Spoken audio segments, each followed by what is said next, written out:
Hello friends, SDS lecture series में आपનું स्वागत है અને હું છું ડૉક્ટર એસ.ડી. સુતરિયા।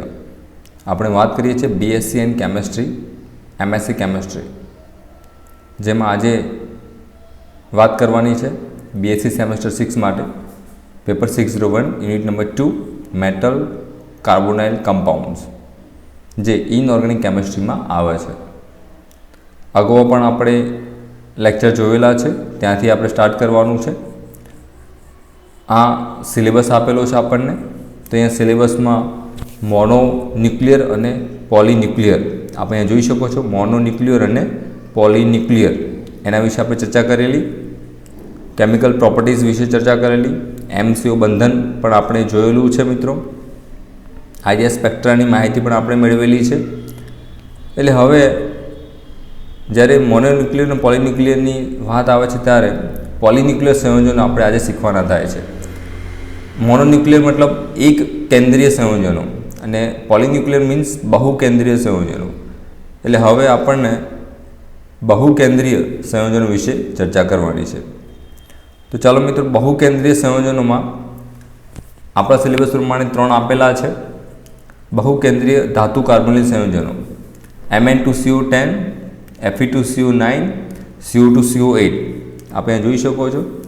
Mn2CO10 है, Fe2CO9 है और CO2CO8 है। जेम आपणे बात करीशुं आज Mn2CO10 नी अने त्यारबाद Fe2CO9 और CO2CO8 ए अगाउना लेक्चर में जोईशुं। तो अणु सूत्र आपणे आपेलुं छे Mn2CO10, Mn 2 आपेला है और CO ना जे अणु है 10 आपेला है। एटले अणु Mn 2 है एटले Deka sorry manganese, Deka means 10, carbonyl संयोजन के आपेला है 10, तो डेका कार्बोनिल अने मैंगनीज, तो मैंगनीज है ये 10 कार्बोनिल साथे संयोजन बनावे छे। तो केवी रीते बनावे छे एनी आपणे विस्तारथी आजे चर्चा करीशुं। तो नीचे प्रमाणे आपणे जोई शकीए छीए, एमां मैंगनीज आयोडाइडनी मैग्नीशियम अने कार्बन मोनोक्साइड साथे ईथर द्रावकनी हाजरीमां ऊंचा दबाणे प्रक्रिया करवामां आवे तो Mn2CO10 बनावी शकाय छे। एटले आपणे जोईए तो अहींया ईथरनी हाजरीमां तमने प्रक्रिया करवानी छे। मैंगनीज आयोडाइड अने मैग्नीशियमनी कार्बन मोनोक्साइड साथे ईथरनी हाजरीमां ज्यारे प्रक्रिया करीशुं त्यारे Mn2CO10 आपणे बनावी शकीए छीए। तो केवी रीते बनावी शकीए छीए आपणे जोવાનો प्रयत्न करीशुं। तो आपणे जोई शको छो ट्वाइस मोल MnI2 आपणे लीधेला छे। एनी अंदर 10 मोल CO कार्बन मोनोक्साइड संयोजन लीधेला है और 2 मोल मैग्नीशियम धातुना लीधेला है। तो त्रे ने आपणे 1 बाय 1 ईथरनी हाजरी में हाई प्रेशरे प्रेक्टिकल परफॉर्म करीशुं त्यारे Mn2CO10 आपणे अहींया मळे छे। अहींया ट्वाइस Mn है ए Mn2 थई जशे, Mn2 थई जशे અને જે 10 CO છે CO10 થઈ જશે। એટલે અહીંયા ટ્વાઇસ Mn અને CO આટલું છે અહીંયા આપણને નિપજના સ્વરૂપમાં મળે છે Mn2CO10। એટલે જે આપણે શીખવાનું થાય છે બહુકેન્દ્રીય ધાતુ કાર્બનિક સંયોજનોમાં Mn2CO10 આપણે આજે શીખવાનું છે। તો આપણે આ રીતે બનાવી શકીએ છીએ ડેકા કાર્બોનિલ મેંગેનીઝ અને 2 મોલ મેગ્નેશિયમ હતા અને અહીંયા I2 જે છે ए 2 मोल अहींया I2 आपेलू है। तो तमे जोई शको छो 2 मोल मैग्नीशियम I2 ए बाय प्रोडक्ट तरीके मळे छे। हवे बात करिए जो Mn2CO10 नी फरीथी I2 साथे प्रक्रिया करवामां आवे तो आपणने Mn2CO5 नो अणु मळे छे। एटले MnCO5 आपणने अहींया जोवा मळे छे। एटले आपणे अहींया जोई शकीए छीए मित्रों Mn2 छे एमांथी ट्वाइस Mn थई जशे અને CO10 છે એમાંથી CO5 થઈ જશે। એટલે ટૂંકમાં 2 મોલ મેંગનીઝ પેન્ટાકાર્બોનિલ આપણને મળે છે। તો આપણે આ પ્રમાણે એની ડાયમંડની રચના પણ બનાવી શકીએ છીએ। તો આ થઈ વાત રિએક્શનની। થોડા ગુણધર્મોની ચર્ચા કરી લઈએ આપણે। Mn2CO10 એ કાર્બનિક દ્રાવકોમાં અદ્રાવ્ય છે। આયોડિન સાથે પ્રક્રિયા કરીને MnCO5 મેળવી શકાય છે। અણુભાર ઉપરથી આપણે નક્કી કરી શકીએ છીએ કે MnCO5નો દ્વિઘટક એટલે કે ડાયમર સંયોજન આપણને જોવા મળે છે. MnCO5 × 2 એટલે Mn2CO10 આપણને મળે છે. IF ફ્રીક્વન્સીના આધારે પણ આપણે ફાઇન્ડ આઉટ કરી શકીએ છીએ કે 1800 સેન્ટીમીટર ઇન્વર્સની નજીક કોઈપણ ફ્રીક્વન્સી આપણને અહીંયા મળતી નથી. એ સૂચવે છે કે જે તે સંયોજનની અંદર પૂલરૂપી સંયોજનો આવેલા નથી, એટલે કે Mn2CO10 ની અંદર બ્રિજ બોન્ડ બનેલ છે નહીં.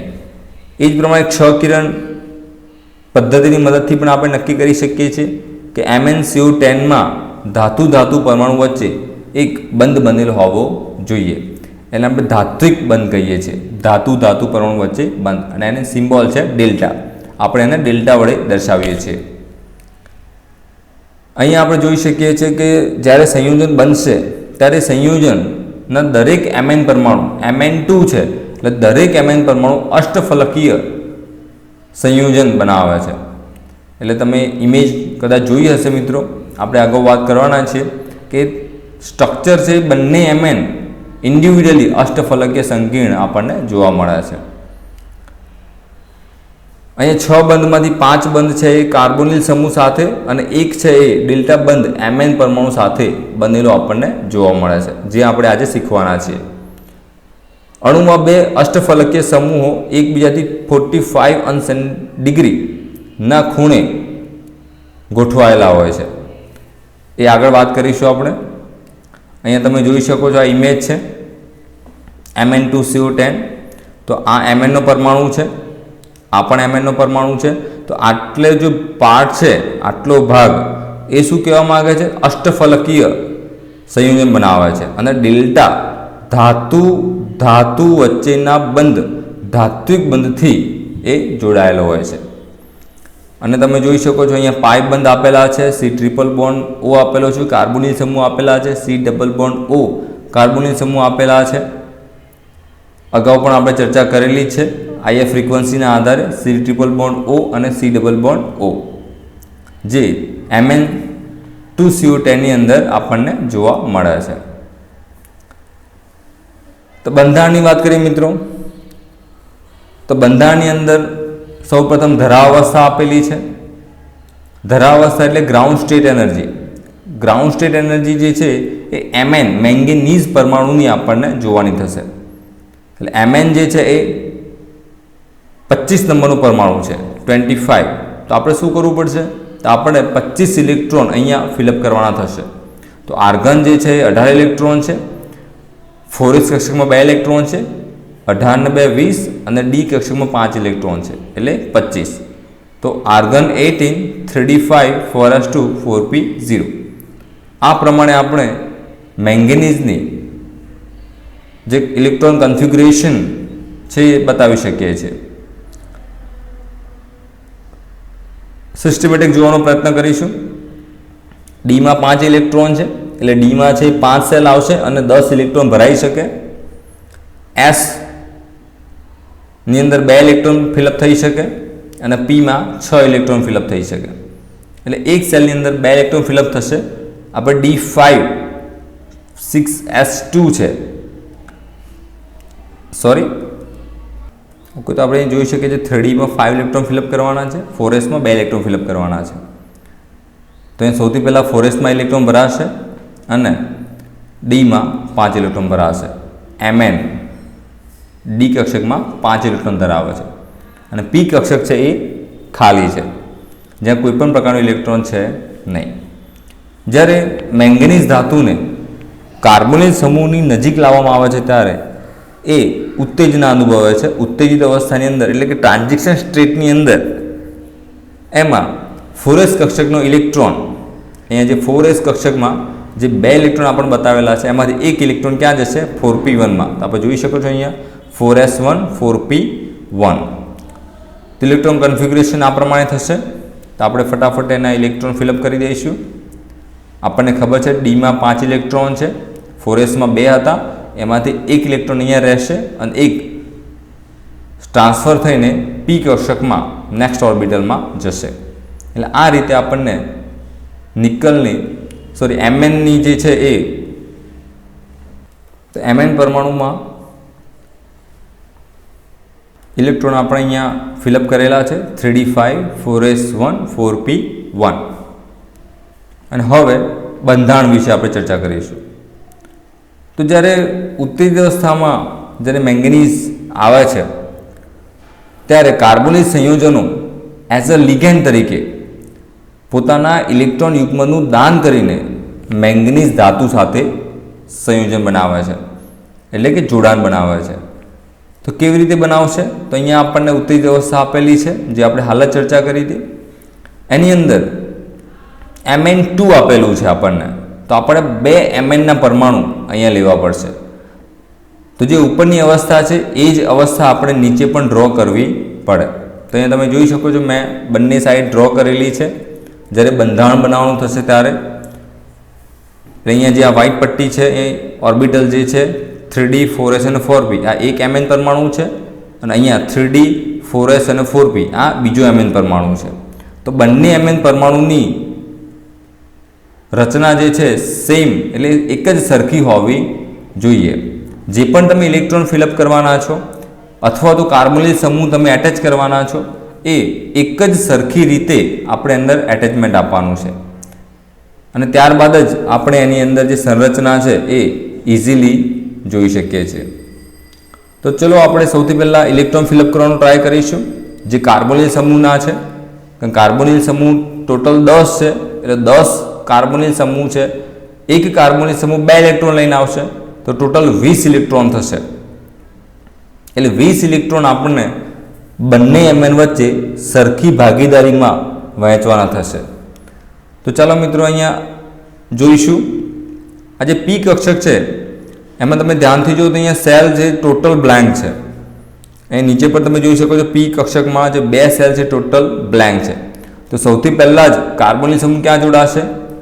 ઇલેક્ટ્રોન યુગ્મનું દાન કરીને બ્લેન્ક સેલ છે ત્યાં જોડાશે. એ જ પ્રમાણે Mn2 આને તમે Mn1 કહી દો, આને Mn2 કહી દો, તો શું થશે?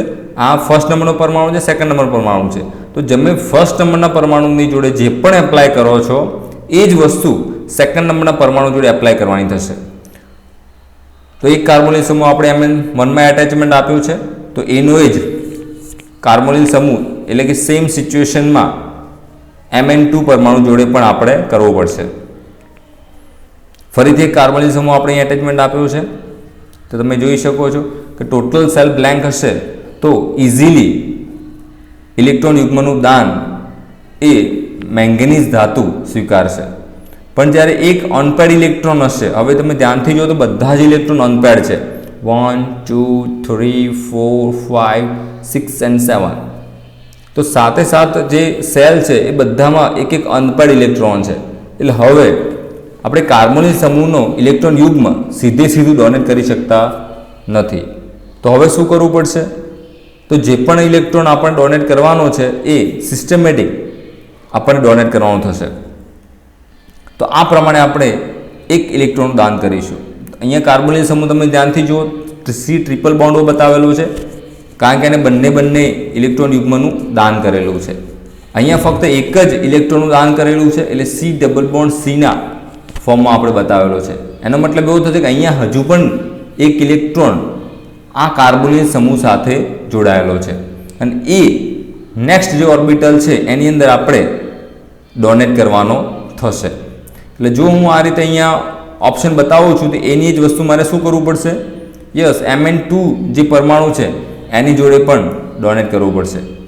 તો આ રીતે તમે એક CO પરમાણુ એટેચમેન્ટ આપી શકો છો. એટલે તમે ધ્યાનથી જુઓ તો 3 અને 3 6 કાર્બોનિલ સમૂહ થયા. ટોટલ કેટલા છે? 10.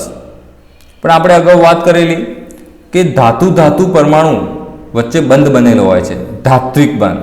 તો જે છે એ ફોરેસ કક્ષકની અંદર બંધ બનેલો હોય છે. ધાત્વિક બંધ જે છે ડેલ્ટા એ ઇલેક્ટ્રોનની સ્થાનફેર એટલે એક અંશતઃ સ્થાનફેરના લીધે એક બંધ બને છે, અને એ બંધ છે એ તમને બંને ધાતુને પકડી રાખે છે, એટલે કે જોડાઈ રાખે છે. એટલે અહીંયા આપણે ડેલ્ટા બતાવેલો છે ફોરેસ કક્ષકમાં, જે ધાત્વિક બંધ તરીકે ઓળખાય છે. હવે બાકીના જે કાર્બોનિલ સમૂહ છે એ પણ આપણે એટેચમેન્ટ આપીશું. 6 આપી દીધા છે એટલે હવે આપણે આ 7 નંબરનો કાર્બોનિલ પરમાણુ છે તો એવું ને એવું મને નીચેના Mn2 સાથે પણ આપવો પડશે. 8 નંબરનો કાર્બોનિલ પરમાણુ, આ 9 નંબર અને આ 10 નંબર. 10 કાર્બોનિલ આપણે એક સરખા ભાગે એક સરખી રીતે બંને Mn સાથે આપણે અહીંયા વહેંચવાનો પ્રયત્ન કર્યો છે. અને હવે આપણે વાત કરી હતી કે અહીંયા એક ઇલેક્ટ્રોનનું દાન કરેલું છે આપણે. એકચ્યુઅલી 2 ઇલેક્ટ્રોન યુગ્મ લઈને આવે છે. ઇલેક્ટ્રોન યુગ્મ મીન્સ 2 ઇલેક્ટ્રોન હશે પેરની અંદર, પણ અહીંયા 1 ઇલેક્ટ્રોન યુગ્મ ડોનેટ કરે છે અને 1 ઇલેક્ટ્રોન હજુ એના જોડે સ્પેરમાં છે. તો એ શું થશે? તો એ જે તે નેક્સ્ટ ઓર્બિટલ છે, ખાલી ઓર્બિટલ છે ડી કક્ષકની, એની અંદર સ્ટેપ બાય સ્ટેપ ફિલઅપ કરશે. એટલે જે ફર્સ્ટ છે એ ફર્સ્ટમાં જશે, સેકન્ડમાં જશે, થર્ડમાં જશે. આ રીતે તમને બાકીના જે છે ઇલેક્ટ્રોન એ ડોનેટ કરવાના થશે. અને અહીંયા તમે જે યલો કલરની લાઈન બતાવેલી છે એ સિગ્મા બંધથી બંધ બનાવે છે. એટલે અહીંયા પણ આ સિગ્મા બંધથી બંધ બનાવે છે. તો એ જ રીતે તમે Mn2 જે પરમાણુ છે એ પણ સિગ્મા બંધથી બંધ બનાવતો હશે. જે કાર્બોનિલ સમૂહ સીધી રીતે એટેચમેન્ટ આપેલું છે એ બધા જ શું કરે છે? તો સિગ્મા બંધથી જોડાયેલા છે અને એ એના સંકરણમાં ભાગ ભજવે છે. એટલે જેટલી પણ મેં યલો લાઈન બતાવેલી છે એ કેટલી કક્ષક યુઝ થાય છે એ બધી જ કક્ષકો ભેગી મળીને એનું સંકરણ બનાવે છે. તો ચલો મિત્રો, અહીંયા CO છે એના જોડે 1 ઇલેક્ટ્રોન હતો, એ ઇલેક્ટ્રોન મેં અહીંયા આ જગ્યાએ ડોનેટ કરેલો છે. હવે તમે ધ્યાનથી જોઈ શકો છો મિત્રો, આપણને ખબર પડતી હશે કે આ CO છે ક્યાં જશે? એની જોડે 1 ઇલેક્ટ્રોન હશે હજુ, એ ક્યાં જશે? તો એ નેક્સ્ટ ઓર્બિટલમાં જ્યાં ખાલી છે ત્યાં. એ જ પ્રમાણે ફરીથી અહીંયા CO આપેલો છે અને CO જોડે 1 ઇલેક્ટ્રોન હશે. 1 ઇલેક્ટ્રોન ક્યાં જશે? આ ઇલેક્ટ્રોનના જોડે. તો આ પ્રમાણે આપણે અહીંયા જોડાણ કરી શકીએ છીએ. અને આ બધા જ કેવા બંધ બનશે મિત્રો? યસ, પાઈ બંધ બનશે. તો જો ઉપરની ઓપ્શન આપણે જોડી શકીએ છીએ તો એ જ પ્રમાણે જે Mn2 પરમાણુ છે એની અંદર પણ આપણે જોડાણ આપવું પડશે. તો ચલો, CO છે એને ફર્સ્ટમાં એટેચમેન્ટ આપી દઈએ. સેકન્ડ નંબરનો CO છે એને સેકન્ડ નંબરના ઓર્બિટલમાં એટેચમેન્ટ આપીશું અને જે લાસ્ટ થર્ડ નંબરનો છે એને જે લાસ્ટ ઇલેક્ટ્રોન છે અનપેડ એમાં આપણે એને એટેચમેન્ટ આપીશું. તો આ પ્રમાણે Mn2CO10નું બંધારણ આપણને જોવા મળે છે. અને જે પણ રેડ લાઈન બતાવેલી છે શું છે? તો પાઈ બંધ છે. તો ઉપર જે પાઈ બંધ છે એમાં નીચે પણ બનશે. તો નીચે પણ આપણને અહીંયા પાઈ બંધ બનેલા જોવા મળે છે. એટલે 3 પાઈ બંધ જે ડી-પાઈ-પી-પાઈ બોન્ડિંગમાં વપરાય છે. જ્યારે ઇલેક્ટ્રોન ડોનેટ કરે છે રિપીટમાં પાછો એસ્ટરિક ફોર્મમાં, એટલે આપણે શું કહીએ છીએ? તો જે તે ધાતુ પરમાણુ જોડે ઇલેક્ટ્રોનનો ભાર વધવાથી ધાતુ પરમાણુ લિગેન્ડની એસ્ટરિક અવસ્થામાં, એટલે કે જે પણ પ્રતિબંધકારક કક્ષકની અંદર ઇલેક્ટ્રોનનું દાન કરે છે અને જે બંધ બનાવે છે એને પાઈ બંધ કહેવામાં આવે છે. અને જે સંરચના થાય છે એને શું કહેવામાં આવે છે? ડી-પાઈ-પી-પાઈ બંધન. તો જેટલા પણ રેડ લાઈન બતાવેલા છે, જેટલા બી પાઈ બતાવેલા છે, ડી-પાઈ-પી-પાઈ બંધનની હાજરી સૂચવે છે. તો Mn2CO10માં ડી-પાઈ-પી-પાઈ બંધન આવેલું છે. હાલ જ આપણે વાત કરી કે જેટલા પણ યલો મેં બતાવેલા છે લાઈન 1 2 3 4 5 6 એ બધી જ ભેગી મળીને તમે ધ્યાનથી જો તો 3 પીની કક્ષકો છે, 1 એસની કક્ષક છે અને 2 ડીની કક્ષક છે. તો બંને ભેગા થશે તો D2sp3 સંકરણ આપણને અહીંયા જોવા મળશે. અને D2sp3 સંકરણ એટલે અષ્ટફલકીય આકાર ધરાવે છે. D2sp3 સંકરણ કેવું બતાવશે? અષ્ટફલકીય આકાર બતાવશે, ઓક્ટાહેડ્રલ. એટલે આપણું જે Mn2CO10 નો પરમાણુ છે, જેનું સંયોજન છે, જેનો આકાર છે એ કેવો છે? ઓક્ટાહેડ્રલ છે. એટલે દરેક Mn પરમાણુ ઓક્ટાહેડ્રલ અવસ્થામાં આપણને અહીંયા જોવા મળે છે. તો આ રીતે આપણે એનું એટેચમેન્ટ આપી શકીએ છીએ. અને હવે વાત કરીએ મિત્રો બંધારણની અંદર, જ્યારે તમે અહીંયા ઇલેક્ટ્રોન ફિલઅપ કરશો ત્યારે ડી કક્ષકની અંદર તમે ધ્યાનથી જો તો 10 ઇલેક્ટ્રોન ફિલઅપ કરેલા છે. 1 2 3 4 5 6 7 8 9 10. ડી કક્ષકમાં કેટલા છે? 10. એસમાં કેટલા છે 1 and 2 4s2, પીમાં કેટલા છે 1 2 3 4 5 6, તો પીની અંદર 6 ઇલેક્ટ્રોન છે. તો તમે ફરી એકવાર ધ્યાનથી જોશો મિત્રો, તો કોઈ પણ જે સેલ છે એ ખાલી નથી, સંપૂર્ણ ભરાયેલી કક્ષક જોવા મળે છે. અને આર્ગનના 18 ઇલેક્ટ્રોન છે. તો અહીંયા સંપૂર્ણ ભરાયેલા કક્ષકમાં એટલે 10 + 2 + 6 બરાબર 18 ઇલેક્ટ્રોન, અને આર્ગનના 18 ઇલેક્ટ્રોન એટલે 18 + 18 એટલે કેટલા થશે? યસ 36, અને 36 ઇલેક્ટ્રોન થશે એટલે શું બતાવશે? ક્રિપ્ટન જેવી સંરચના બતાવશે. અને ક્રિપ્ટન જેવી સંરચના બતાવશે એટલે એ સંયોજન સ્થિર છે, સ્થાયી છે એવું આપણે કહી શકીએ છીએ. તો Mn2Cu10નું બંધારણ સ્થિર સંયોજન છે, જે ફ્રીક્વન્સીના આધારે પણ આપણે નક્કી કરેલું છે, અને આ જે પૂરેપૂરા બંધ ઇલેક્ટ્રોન ભરેલા છે, ક્રિપ્ટન જેવી સંરચના બતાવે છે, એના આધારે પણ આપણે બતાવી શકીએ છીએ. તો આ રીતે આપણને અહીંયા એ સમજવાનું થશે મિત્રો કે બંધ કેવી રીતે બને છે અને કયા પ્રકારના બંધ બને છે. તો ફરી એકવાર જોઈ લઈએ મિત્રો, આ જે કાર્બોનિલ સમૂહ છે C triple bond C, C triple bond O 1 2 3 4, પણ એ ધ્યાનથી જો તો Mn1 Mn2, તો બંનેની વચ્ચે આપણે એક રેખા દોરી દઈએ તો ઉપરનો ભાગ આખો અલગ છે, નીચેનો ભાગ આખો અલગ છે, ફક્ત ડેલ્ટાથી જોડાયેલું છે સંયોજન, એટલે ધાત્વિક બંધથી જોડાયેલું છે. એટલે અહીંયાનો આટલાનો EAN અલગથી ગણવામાં આવશે, અને નીચેના જે Mn2 પરમાણુ છે એનો EAN અલગથી ગણવામાં આવશે. ખબર પડે છે મિત્રો? ઓકે, તો ચલો આગળ વધીએ. દરેક Mn પરમાણુ છે અષ્ટફલકીય સંયોજન બનાવે છે.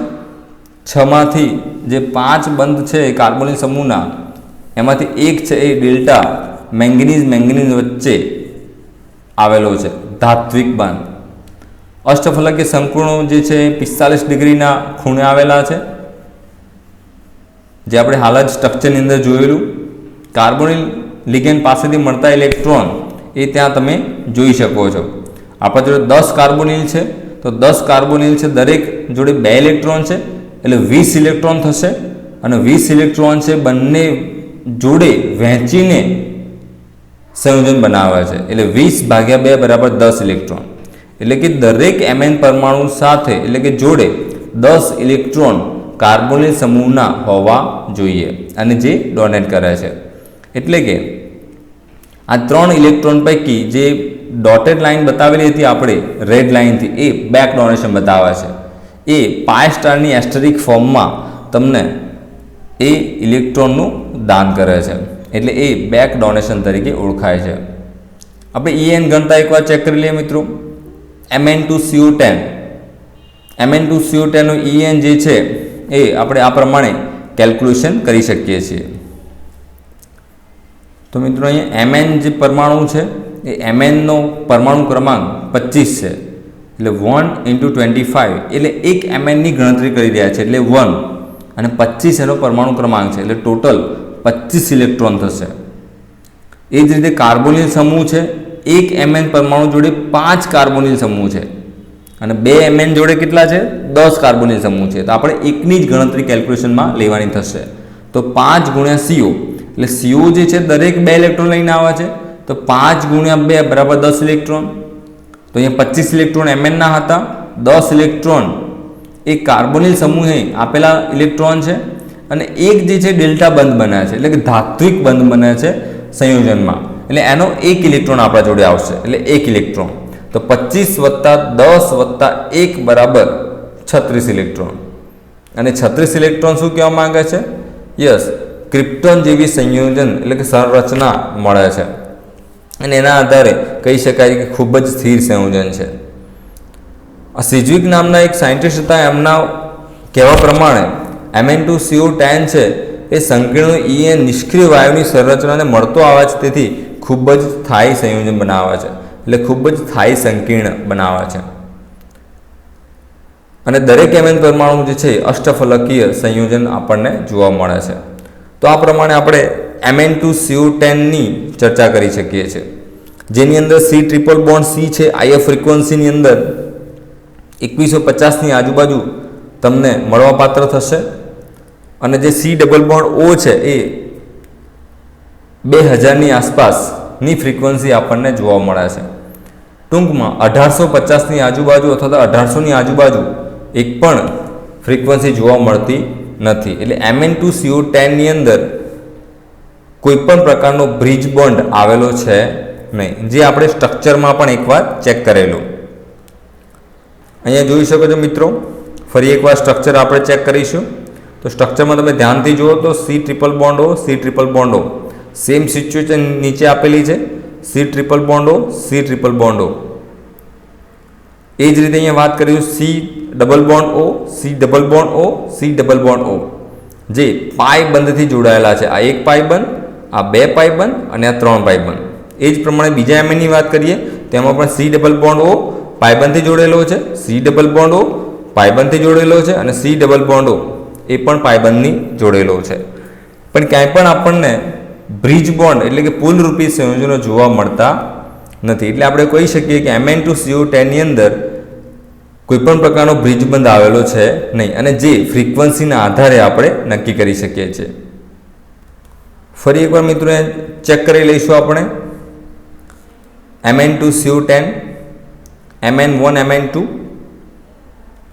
CO 2 ઇલેક્ટ્રોન આપશે, CO 2 ઇલેક્ટ્રોન આપશે. સેમ સિચ્યુએશન અહીંયા જોડાયેલી છે. આની ફ્રીક્વન્સી 2150ની આજુબાજુ મળશે. C ડબલ બોન્ડ O આની ફ્રીક્વન્સી 2000ની આજુબાજુ મળશે, જે ડેલ્ટા વેલ્યુ આપેલી છે ધાત્વિક બંધ બનાવે છે. C ડબલ બોન્ડ O 2000ની આસપાસ ફ્રીક્વન્સી મળશે, જે પાઈ બંધથી જોડાય છે. અને આ બધા જ કાર્બોનિલ સમૂહ સિગ્મા બંધથી જોડાય છે. એટલે એક પાઈ બંધ, બે પાઈ બંધ, ત્રણ પાઈ બંધ. એ જ રીતે એક પાઈ બંધ, બે પાઈ બંધ, ત્રણ પાઈ બંધ. આ રીતે સંયોજન આપણને એક સાથે જોડવાનું થશે. અને જેમાં સંકરણ D2sp3 છે, જે અષ્ટફલકીય સંકીર્ણ બનાવે છે. તો મિત્રો Mn2CO10 અહીંયા આપણે કમ્પ્લીટ કરીએ છીએ. બાકીના જે બે સંયોજનો છે એ નેક્સ્ટ લેક્ચરમાં આપણે ચર્ચા કરીશું. તો થેન્ક યુ ટુ ઓલ.